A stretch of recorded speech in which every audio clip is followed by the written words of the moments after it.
Welcome back to the Bitcoin Traveler. I'm here to explore the latest developments in the cryptocurrency world. Today, we're delving into a recent discussion featuring Jack Mallers, CEO of Strike, where he addresses concerns about corporate lobbying potentially threatening the establishment of a U.S. strategic Bitcoin reserve. Before we dive in, don't forget to like this video, subscribe to our channel, and hit the notification bell to stay updated with our latest content.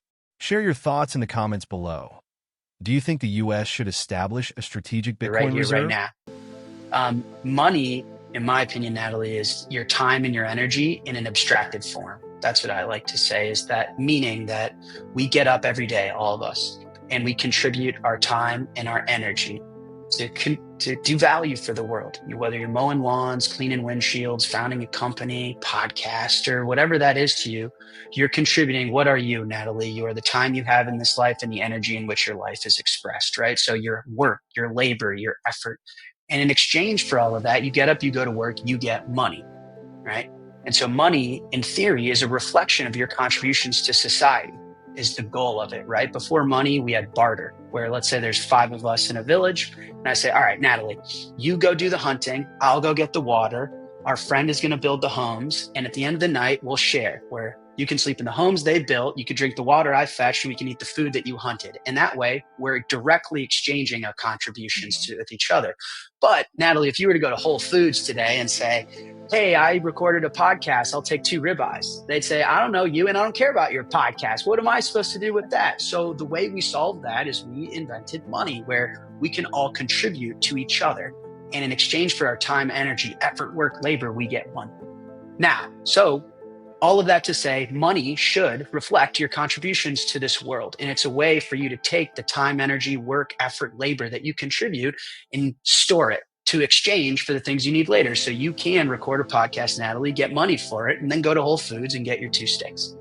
Now, if the money can be printed and controlled by whether it's a government, a corporation, someone else, they can debase it.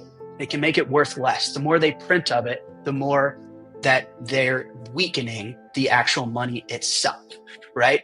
And another way to think about all of this, given all this context, is if a government can print money, they're printing time and energy, right? You had to work really hard for your money. They didn't have to work at all. And when a government can print currency and debase the currency and make the currency weaker, by proxy, my main point is they're making you weaker, right? Because if your money is a reflection of all your life's work, and they're able to make your money worth less, they're able to make you worth less and your life worth less. You get less housing, less gas, less clothes, less vacations, less education. You're going to be able to afford to have less children, less family. So by them making, it's one thing to say, yeah, my government's been printing a lot of money, but they said it's because of war. They're making you worth less. Okay.